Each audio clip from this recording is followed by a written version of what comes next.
Hello everyone. आज हम discuss कर रहे हैं कि हम टैरो कार्ड से कैसे किसी पर्सन की फीलिंग्स के बारे में देख सकते हैं कि वो इंटरेस्टेड है, येस और नो।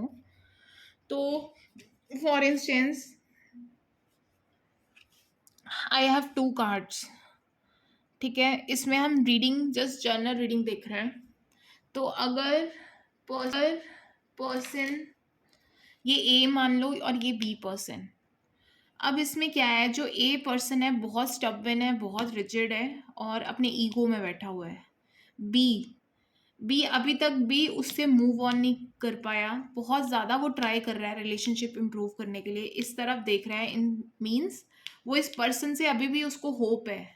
मे बी रिलेशनशिप में बहुत ज़्यादा इश्यूज है, बहुत सारे, बट वो फिर भी ट्राई कर रहा है। अब किसी एंगल पे वो जाकर थक गया है। Now he just give up. तो इसलिए वो टायर्ड सा दिख रहा है, बट अभी भी वो उस रिलेशनशिप में, इस पर्सन के साथ रिलेशनशिप में इंटरेस्टेड है, बट गिव अप कर गया है। बहुत उसने ट्राई किया बट इम्प्रूवमेंट नहीं हुई। ये पर्सन प्रैक्टिकल है, रिजिड है, इगोइस्टिक है और अपने ईगो की वजह से इसका रिलेशनशिप खराब हो रहा है। मान लो ये पर्सन ए है और ये बी है। ठीक है, तो ये इश्यूज है। अब आता है नेक्स्ट कार्ड। अगर यहाँ पे हम देखें, यहाँ पे नाइट्स ऑफ पेंटिकल्स के पास यहाँ पे चेक करें तो ये पर्सन यहाँ पे इंटरेस्टेड है बट कहीं ना कहीं स्टक है, डिसीजन नहीं ले पा रहा वो। ठीक है, ब्लैक कलर, ऑप्रेशन, नेगेटिविटी, बहुत रिलेशनशिप में इश्यूज है। ये भी पर्सन ने बहुत ट्राई किया, अब वो गिव अप कर गया और ये भी कहीं स्टक है, may be in past, may be in career. तो जिस वजह से वो इसकी तरफ आगे मूव, इसकी तरफ नहीं जा पा रहा। ठीक है, तो आपका रिलेशनशिप बहुत स्लो और पैसिव चल रहा है। ठीक है, आप बहुत ज़्यादा ट्राई कर रहे हो। एक पर्सन, मान लो बी पर्सन, बहुत ट्राई कर रहा है बट वो भी हार रहा है। अब फॉर एग्जाम्पल हम ये कार्ड ले लेते हैं और एक कार्ड ले लेते हैं ये। ठीक है, अब ये पर्सन बी है जो इंटरेस्टेड है बट वो अपनी ही धुन में लगा हुआ है, कोई करियर की वजह, अपने ही कामों में, अपनी ही धुन में, क्योंकि आईज क्लोज्ड है, मतलब अपनी धुन में।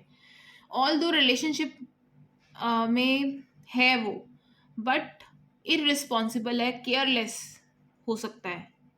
ठीक है, और ए क्या कर रहा है, पेज ऑफ कप्स। ये इंडिकेट कर रहा है पर्सन अपनी नई अपॉर्चुनिटीज की तरफ फोकस्ड है, उसका ध्यान इस पे नहीं है। तो भी ये रिलेशनशिप में, ये बताता है कि इस रिलेशनशिप में भी इश्यूज है। यहाँ पे दोनों एक तरफ एक दूसरे के लिए इंक्लाइन नहीं है। अब आता है ये वाला कार्ड, ए और बी।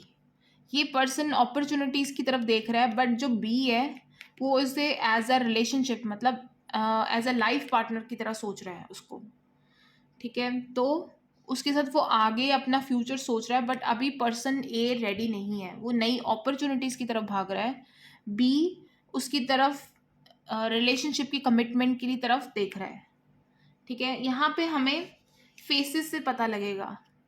अगर फेस इस तरफ है और ये भी पर्सन का फेस इस तरफ है तो पर्सन इंटरेस्टेड है।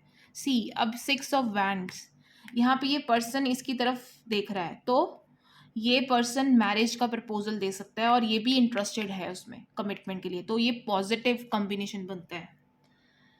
अब आता है, अगर ये है, ए ने कुछ चीज पास्ट की छोड़कर अब आगे बढ़ रहा है। ठीक है, कुछ करियर की वाइज ये उधर को देख रहा है, तो इट्स मीन्स वो करियर अपॉर्चुनिटीज देख रहा है बट वो रिलेशनशिप की कमिटमेंट का नहीं सोच रहा अभी। उसने कुछ पुराना पास्ट का छोड़ दिया है और उस तरफ देख रहा है, तो career opportunities. But still be है, वो उसमें इंटरेस्टेड है। ठीक है, वो आगे उसके साथ कमिटमेंट की डिमांड कर रहा है जो वो नहीं देख पा रहा या इग्नोर कर रहा है। अब आता है एक और कॉम्बिनेशन जिसमें इसके साथ कुछ भी हो सकता है, जस्ट एग्जाम्पल है। ए मैरिज का सोच रहा है, ठीक है, आपको कमिटमेंट देने का सोच रहा है, बट जो बी है वो मटीरियलिस्टिक है। वो तब तक आपको येस नहीं कहेगा जब तक आप फाइनेंशियली वेल ऑफ नहीं होगे।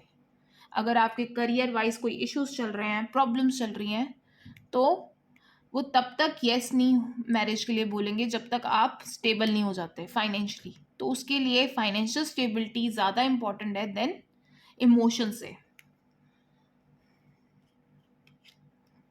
नाइट ऑफ कप्स अगर आ रहा है, ये इसकी तरफ प्रपोजल लेके आ रहा है, बट यहाँ पे क्वीन ऑफ पेंटिकल्स ये इंडिकेट कर रहा है, ये इसकी तरफ पेंटिकल्स की तरफ सारा ध्यान है। तो फाइनेंशियल स्टेबिलिटी के ऊपर इस पर्सन का ज़्यादा फोकस है। तब तक वो येस नहीं बोलेगा या बोलेगी जब तक आप फाइनेंशियली वेल ऑफ हो जाते हो।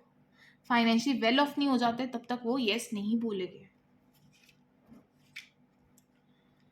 ठीक है, और एक कॉम्बिनेशन ले लेते हैं। ये वाला कॉम्बिनेशन यहाँ पे हम चेक करते हैं। नाइट ऑफ कप्स, ये भी कप्स और ये भी कप्स। कप्स के अगर कार्ड्स आ रहे हैं, इमोशंस के साथ रिलेटेड है, ये भी आपके लिए पोजेसिव होगा। बी पर्सन ए के लिए काफ़ी पोजेसिव है क्योंकि कप पकड़ा हुआ है, सारा ध्यान इस पे, इमोशनली उसके लिए अटैच्ड होगा। और ये भी कप्स का कार्ड है, तो ये भी कुछ नई प्रपोजल लेके आ रहा है बी के लिए। तो ये दोनों की अगर हम देखें तो लव रिलेशनशिप बहुत अच्छा चल रहा होगा। अगर नाइट ऑफ कप्स और क्वीन ऑफ कप्स अगर ऐसे कॉम्बिनेशन में एक दूसरे के आमने सामने बैठे हैं तो दोनों इंटरेस्टेड है एक दूसरे में। सो ऐसे हम चेक कर सकते हैं। अगर फेसेस एक तरफ को है तो आपको अपॉर्चुनिटीज और आपका रिलेशनशिप की एनर्जीज हम चेक कर सकते हैं। अब यहाँ देखो, एक लास्ट ले लेते हैं। इसमें ये पर्सन आगे की तरफ या बहुत इगोइस्टिक है बी, ए उसकी तरफ रिलेशनशिप का या प्रपोजल दे रहा है या कुछ, बट वो नहीं देखना चाह रही क्योंकि फेस इसका इस तरफ को टर्न है। तो बहुत स्टबन और बहुत इक्विस्टिक पर्सन है। ज़रूरी नहीं कि अगर विमेन दिख रही है तो विमेंस के ही हम रीड करेंगे, तो ये मेल भी हो सकता है। तो इक्विस्टिक है या कुछ पावर है उसके पास या बहुत ज़्यादा फाइनेंशियली वेल ऑफ है, तो इस वजह से कुछ इक्विस्टिक है और आगे अपॉर्चुनिटीज़ को देख रही है, इसकी तरफ नहीं ध्यान। तो ये भी एक पॉजिटिव कॉम्बिनेशन नहीं है, इसमें एक पर्सन इंटरेस्टेड है दूसरा नहीं। So this is all about the combination. ऐसे और भी कॉम्बिनेशन हो सकते हैं, तो ये एक सैम्पल्स हैं आपको समझाने के लिए। So this is all about today video.